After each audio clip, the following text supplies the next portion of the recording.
Bueno, chicos, pues vamos al lío. Vamos con los tres tipos de reacciones que nos faltan. Fijaros que las que vimos hasta ahora tenían mucha relación entre ellas. De hecho, la adición y la eliminación se pueden considerar procesos inversos. Ahora ya vamos a ver otros tres tipos que, bueno, cada uno tiene sus propias características, ¿vale? La parte buena es que muchos de ellos ya los hemos estudiado en otros temas del curso, ¿de acuerdo? Por ejemplo, vamos a empezar con las reacciones redox. Las reacciones redox las hemos visto en el tema anterior, solo que aquí obviamente nos referimos a reacciones redox con sustancias orgánicas, ¿vale? Pero los conceptos generales siguen siendo los mismos que vimos en el tema pasado, que aunque no lo hemos terminado, pero la parte teórica y más importante de conceptos sí que la hemos visto y la vamos a llevar ahora a la práctica. Bueno, si recordáis, en las reacciones redox podemos tener reacciones de oxidación y de reducción. Por tanto, vamos a hablar de ellas a la vez, porque son procesos complementarios. Entonces, tenéis que tener muy claro este esquema que tenéis aquí, ¿vale? Fijaros, empezamos por la izquierda con los alquenos, ¿de acuerdo? Después los alcoholes, después tendríamos los grupos carbonilo, que pueden ser aldehído si está en el extremo de la cadena, o cetona, si está en el centro de una cadena, no en los extremos. Después tendríamos el ácido carboxílico y por último, como especie más oxidada, el CO2, ¿de acuerdo? Es decir, que si vamos hacia la derecha, estaríamos hablando de procesos de oxidación, ¿de acuerdo? Y las mismas reacciones se pueden dar en el sentido contrario. Si vamos hacia la izquierda, estaríamos hablando de procesos de reducción.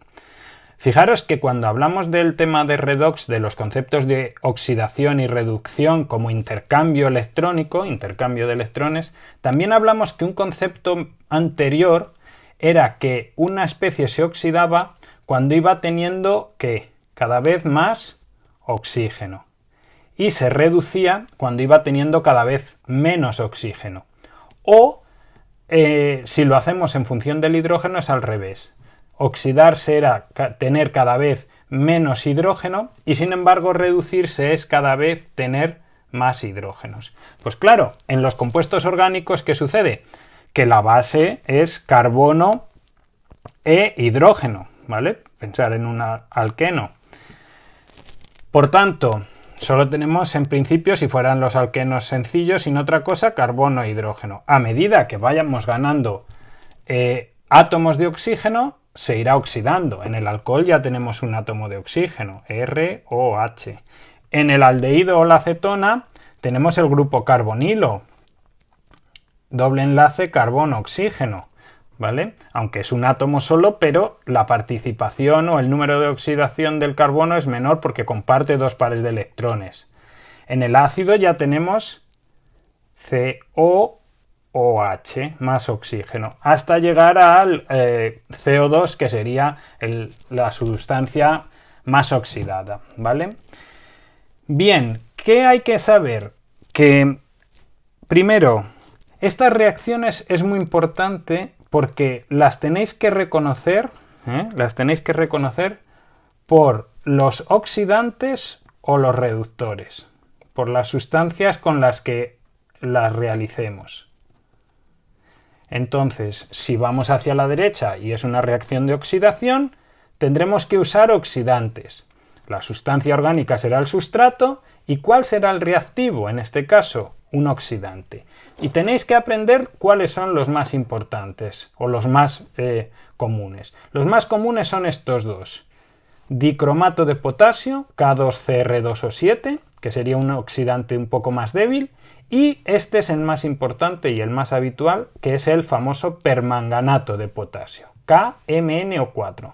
Muy importante la fórmula porque es lo que va a venir cuando escriban una reacción.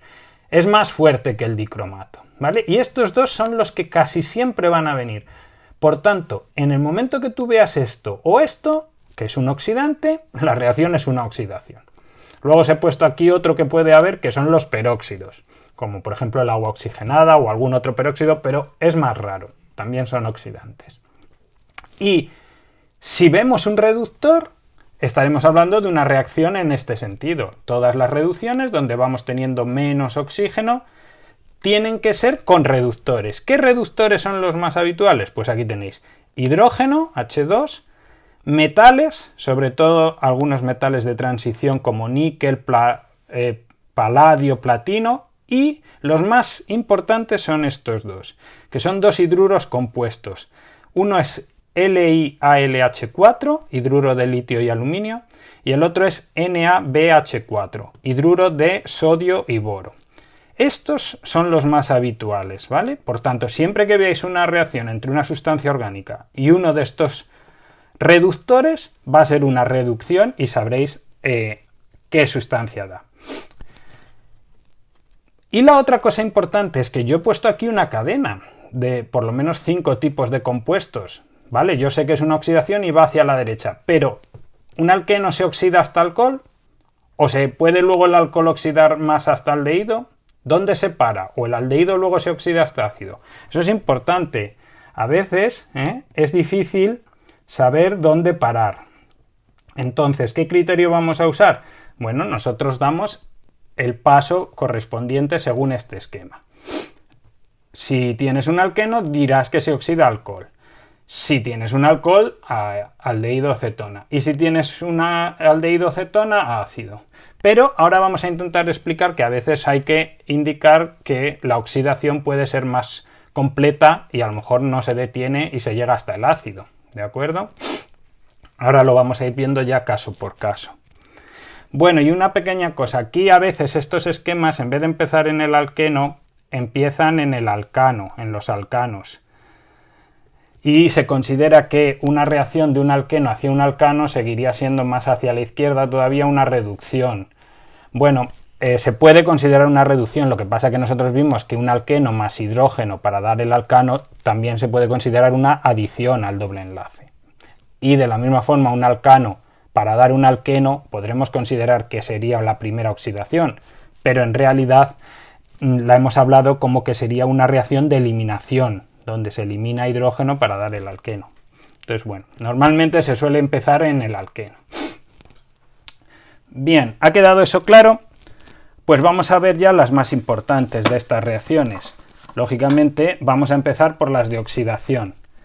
Las de oxidación tendríamos oxidación de alquenos, ¿de acuerdo? Un alqueno es un doble enlace, carbono-carbono, y entonces si se oxida, por ejemplo, con permanganato diluido, pues ¿qué obtendríamos? Un alcohol, pero en este caso se puede obtener un diol, es decir, que en cada carbono del doble enlace haya un grupo OH. Y después por aquí, pues los demás sustituyentes. Pero eso es si hacemos la reacción con permanganato diluido. Si la hacemos con permanganato concentrado, resulta que la reacción no se para en el diol. Si es concentrado, seguimos hasta obtener dos ácidos, dos moléculas de ácidos. Se rompe, en ese caso, el doble enlace, y se obtendrían dos moléculas de ácido distinto, una con este y otra con este carbono. O puede ser que se obtenga una molécula de ácido y CO2. ¿Cuándo pasa eso? Cuando uno de los OH está en el extremo, ¿vale? Si un OH está en el extremo de la cadena. Entonces no se pueden formar la otra molécula de ácido y se formará una molécula de ácido y CO2. Pero en principio la reacción sería así, alqueno para dar diol, y si seguimos con permanganato más concentrado, se rompería el doble enlace, se rompería el diol dando dos ácidos, ¿vale? O ácido más CO2. ¿Qué más? Las oxidaciones de los alcoholes, muy importante, fijaros aquí, alcohol pasa a aldehído o cetona, ahora veremos de qué depende, y puede ser que eso pase también hasta ácido. ¿De qué va a depender a que se oxide? Bueno, pues va a depender de si el alcohol es primario, secundario o terciario. Su oxidación dependerá del tipo de alcohol que sea. Espero que todos tengamos claro qué es un alcohol primario, un alcohol secundario y un alcohol terciario. Ahora vamos a hacer aquí algún dibujo. se refiere a dónde está el grupo OH, en qué carbono unido. Si está en un carbono con un solo sustituyente es un primario, si está con dos, con ramificación, es un secundario, y si está con tres carbonos, con tres sustituyentes distintos, es terciario, ¿vale? Pues, ¿qué pasa si el alcohol es primario? ¿Vale? Si el alcohol es primario, se oxida hasta aldehído. Vamos a poner aquí, por ejemplo, con K2CR2O7. Porque, lógicamente, como el OH está en un extremo de la cadena, pues el doble enlace carbono-oxígeno, cuando está en un extremo, es el aldehído. Pero si ese aldehído seguimos oxidándolo con K2CR2O7, fijaros, llega hasta el ácido, que también está en el extremo de la cadena COH. Esta reacción, por ejemplo, es muy típica en el vino, ¿vale? El vino tiene alcohol primario, que es el etanol. Esto sería el vino con su etanol, su alcohol etílico. ¿Y qué pasa cuando el vino se pica? Primero se oxida aldehído, pero no se para ahí, ¿no? El aldehído, en este caso el etanol, se oxida hasta ácido acético, ¿vale? ¿Y qué sustancia es la que tenemos cuando el vino se ha oxidado el etanol que contenía hasta ácido acético? Pues es el vinagre, ¿vale? El vinagre, que es una sustancia claramente ácida porque el etanol se oxida hasta aldehído, pero no se para ahí, se oxida hasta ácido. Y fijaros, si esto lo hiciéramos en vez de con dicromato, con permanganato, que es un oxidante más fuerte, pues entonces resulta que el paso es directo. Si usamos KMnO4, la oxidación nunca pasa por el aldehído. Digamos que se oxida directamente de alcohol a ácido. Bien. Fácil para los alcoholes primarios. Oxidación aldehído y sigue la oxidación hasta ácido. ¿Qué pasa si el alcohol es secundario? Un alcohol secundario sería algo como esto, donde tenemos R, CH, aquí estaría el OH y luego aquí R'. Es decir, el OH está unido a un carbono que tiene dos sustituyentes, dos radicales alquílicos en vez de hidrógenos, R y R'. Este es un alcohol secundario. Bien, pues ¿a qué se oxidará el alcohol secundario? Como el doble enlace se formará aquí, que no es un carbono del extremo de la cadena, en vez de aldehídos, ¿qué obtendremos? Cetonas, lógicamente. Obtendremos una cetona, ya que sería esto lo que tendríamos. Este carbono aquí, en vez de OH, el doble enlace carbonilo, y aquí R'. ¿Vale? Y de la misma forma, si seguimos oxidando la cetona, puede llegar a el ácido, ¿vale? Pero en ese caso ya sería con una oxidación muy fuerte, con una oxidación más fuerte, y se rompería dando lugar a dos ácidos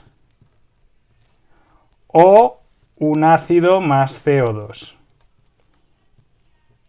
Dependiendo de los átomos de carbono, ¿de acuerdo?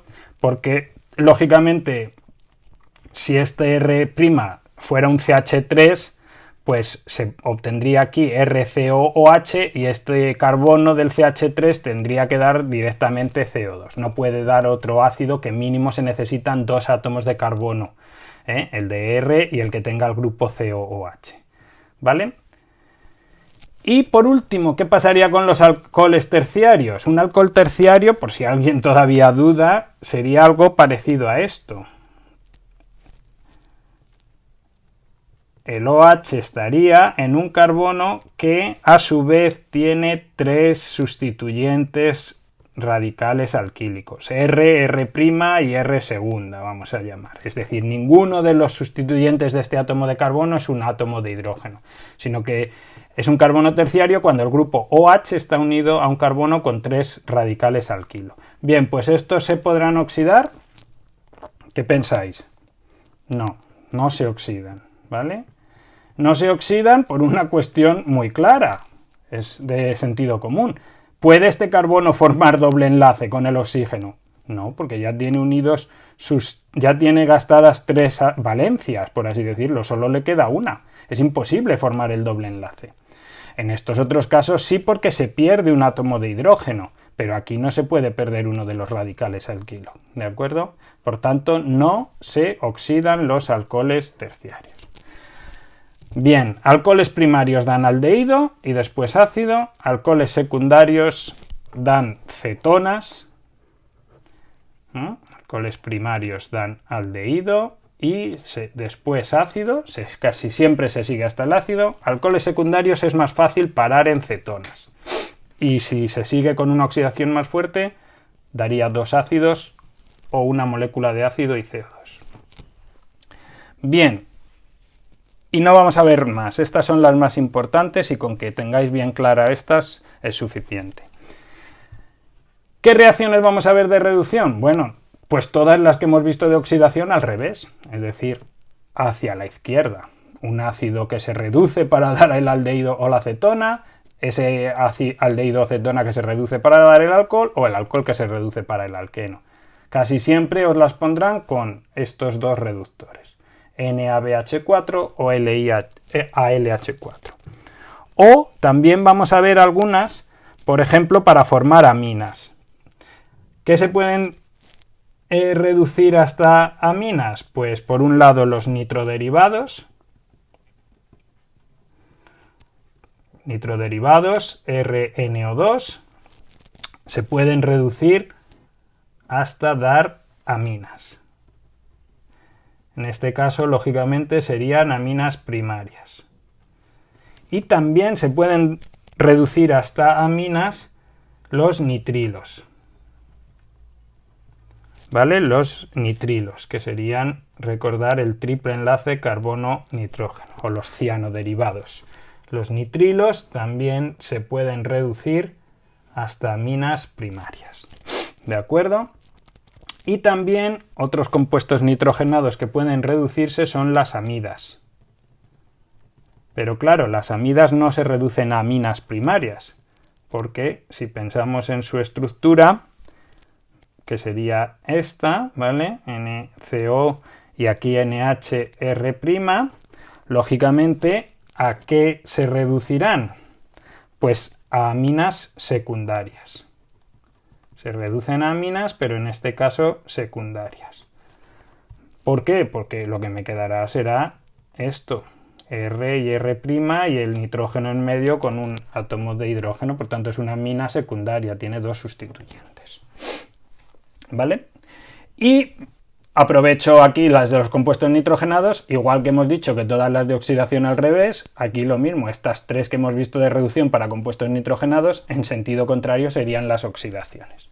Las aminas se pueden oxidar a nitroderivados o a nitrilos, y las aminas secundarias hasta amidas.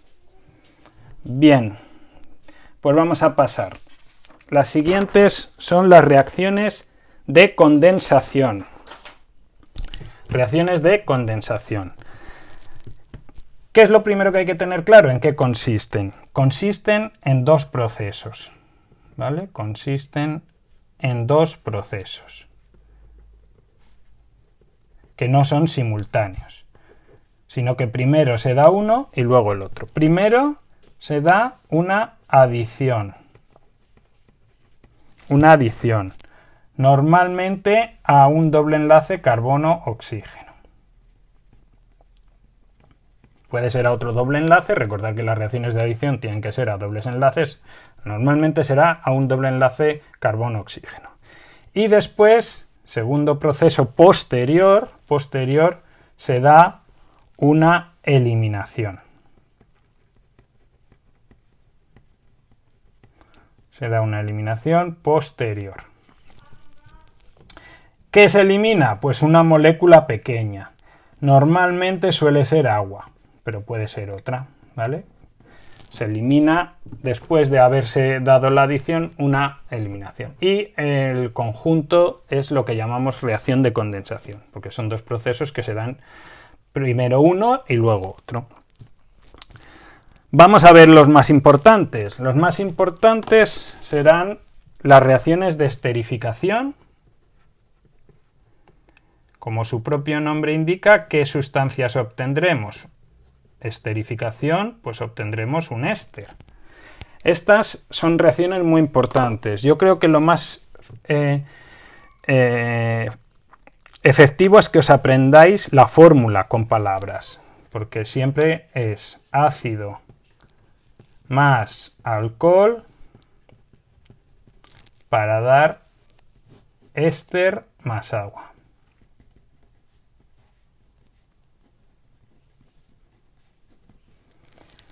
Igual que en los ácidos y bases había que aprenderse las reacciones de neutralización, como ácido más base para dar sal más agua, digamos que aquí el alcohol sería como la base, ácido más alcohol para dar éster más agua. Fijaros que he pintado dos flechas, ¿vale? Dos flechas. Es decir, estas reacciones son reversibles, ¿vale? Las reacciones de esterificación son reacciones reversibles. Que podremos desplazar hacia la derecha o hacia la izquierda, pues en función de las condiciones en las que se realicen, lógicamente, según el principio de Le Chatelier. Si vamos hacia la derecha, tendremos que es propiamente la reacción de esterificación.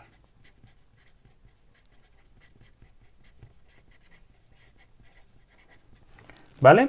Pero si vamos hacia la izquierda, se llaman de otra forma, que son reacciones de hidrólisis.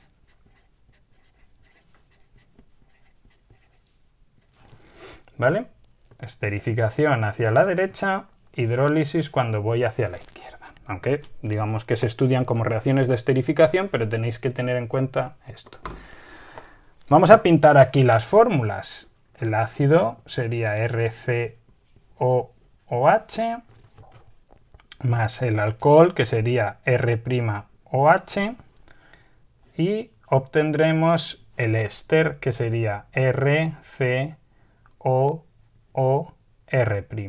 ¿vale? Y agua. ¿Cuáles son los átomos que forman la molécula de agua? Vamos a pintarlos aquí de rojo para que se vea. Agua. ¿De dónde salen estos átomos? Pues lógicamente tiene que ser este OH del alcohol y un hidrógeno de aquí. Esos dos son los que se eliminan en forma de agua. Y aquí queda todo lo demás. RCO o R'. ¿De acuerdo? Y igual hacia la izquierda en las reacciones de hidrólisis. ¿Vale? ¿Cómo conseguimos que la reacción sea hacia la derecha? Pues en medio ácido. En medio ácido, el equilibrio se desplaza hacia la derecha.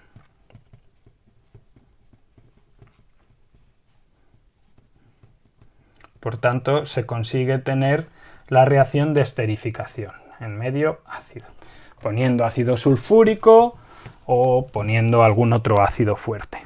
¿De acuerdo? Y pues en otro tipo de medio podremos tener un equilibrio o incluso desplazarlo hacia la izquierda si queremos obtener la hidrólisis del éster. ¿Cuál puede ser ese otro medio? Básico, ¿no? Bien, pues si hago la hidrólisis en medio básico, hemos dicho que conseguiré desplazar el equilibrio hacia la derecha. En ese caso, las reacciones se llaman reacción de saponificación. Y es una reacción especialmente importante por algo que quizá deberíais saber, que es la que usamos para fabricar ¿qué? Para fabricar jabones. ¿Habéis visto alguna vez fabricar jabones? Pues toda la vida en los pueblos se ha fabricado jabones para reciclar las grasas usadas, sobre todo las grasas animales. ¿De acuerdo?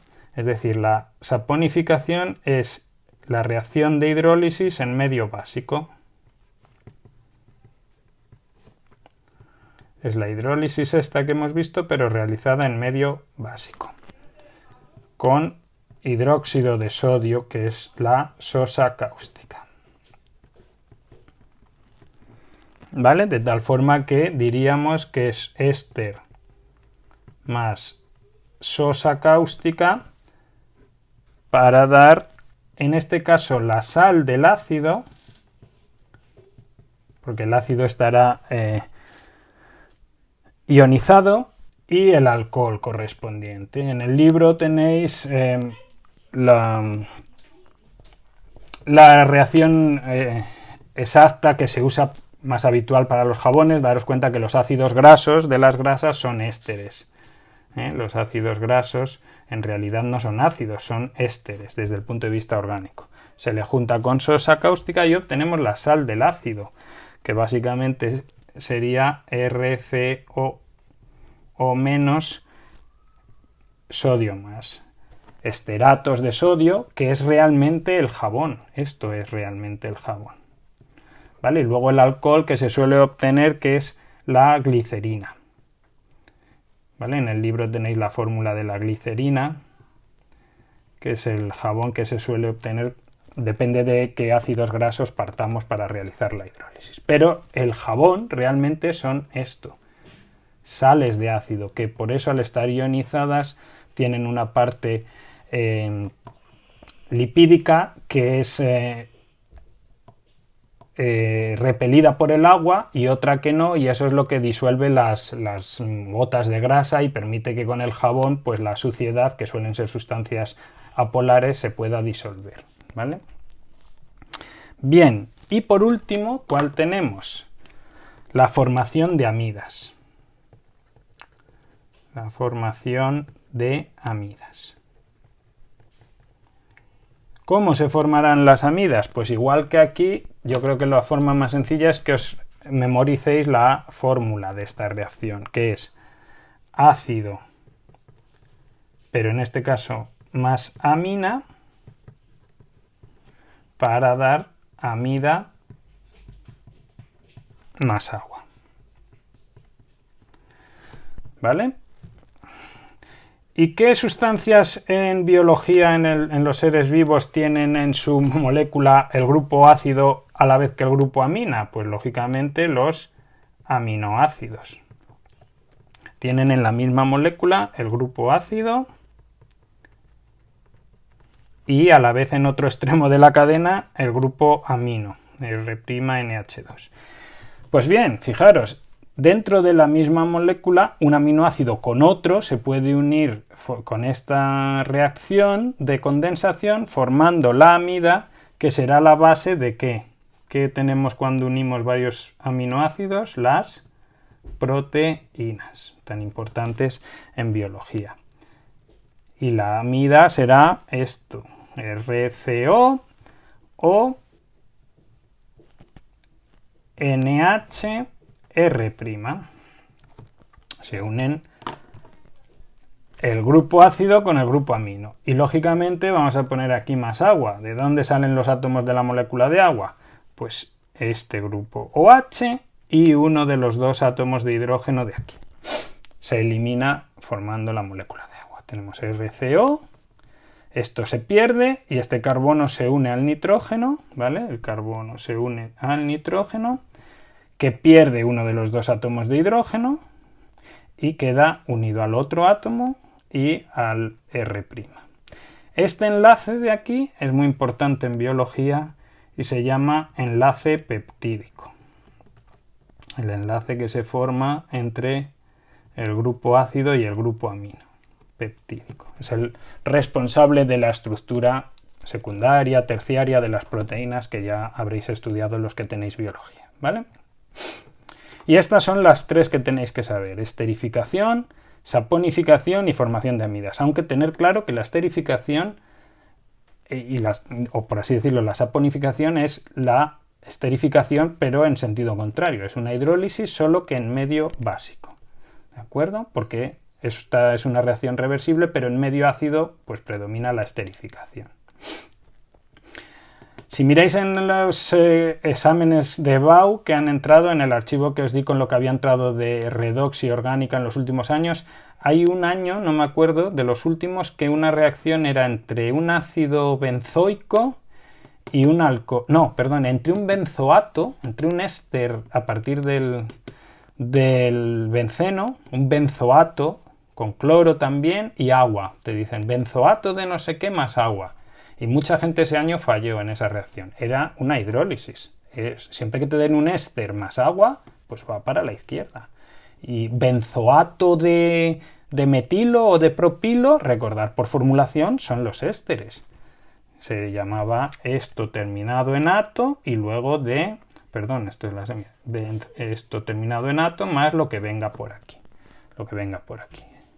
¿Vale? Entonces cualquiera éster más agua tendrá que dar ácido más alcohol. Era un benzoato de no sé qué, pues daba ácido benzoico y metanol, me parece. Echarle un vistazo, ¿vale?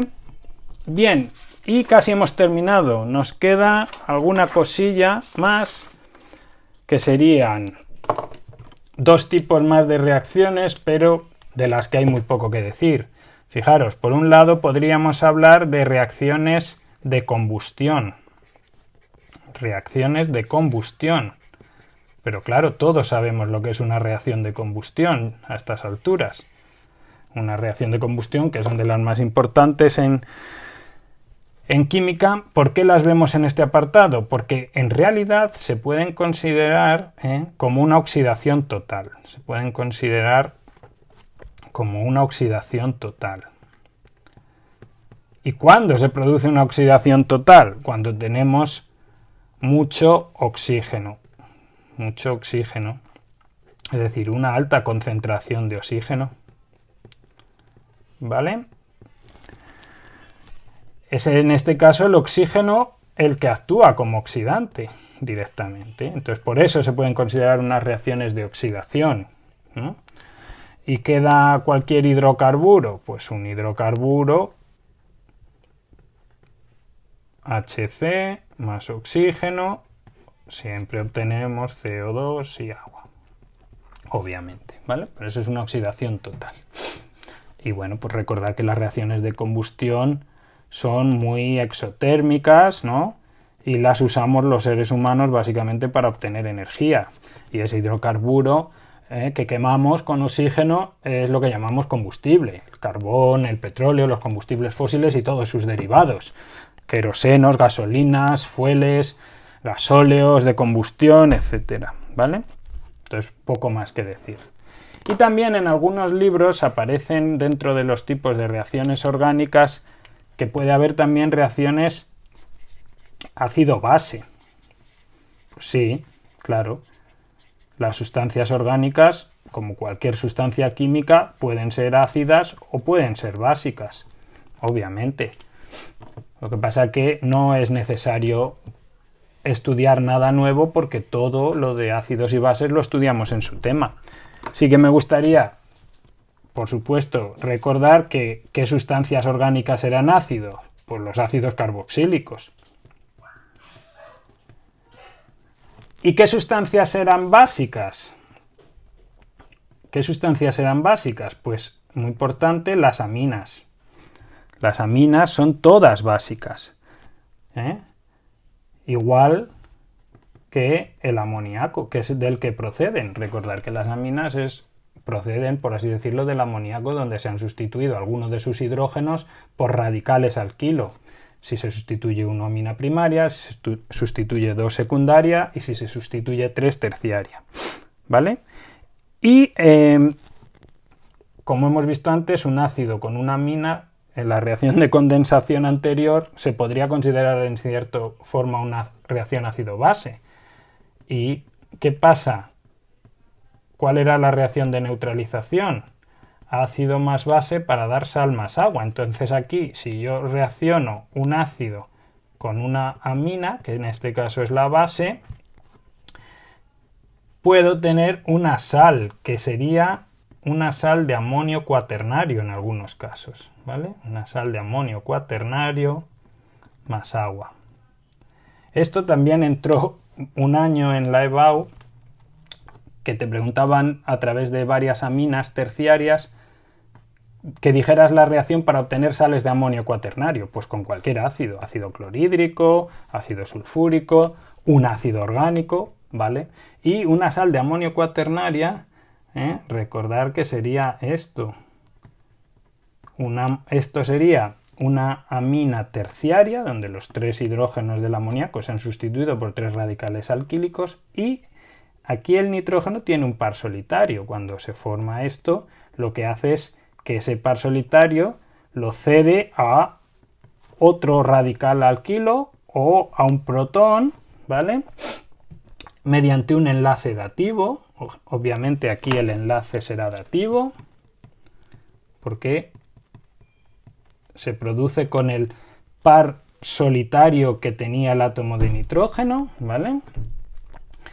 Y ese par solitario lo comparte en un enlace dativo pues con un radical alquílico pero con carga positiva, un carbocatión, o con el protón del ácido, porque lógicamente si esto es un ácido suelta protones. Y esto es lo que se une aquí. De tal forma que tendríamos aquí el catión de la sal, y si hemos usado ácido clorhídrico, pues ¿cuál será el anión? Lógicamente, en ese caso, el cloruro. Y por eso se les llama sales de amonio cuaternarias. Por tanto, una amina terciaria con ácido da una sal de amonio cuaternaria. Esto entró en 2018 en el examen de junio y bueno, muchísima gente no supo. Le preguntaron qué reacción tiene que dar una amina para obtener una sal de amonio cuaternaria y no supieron muchos alumnos escribirla. Así que espero que en vuestro caso sí seáis capaces, ¿vale?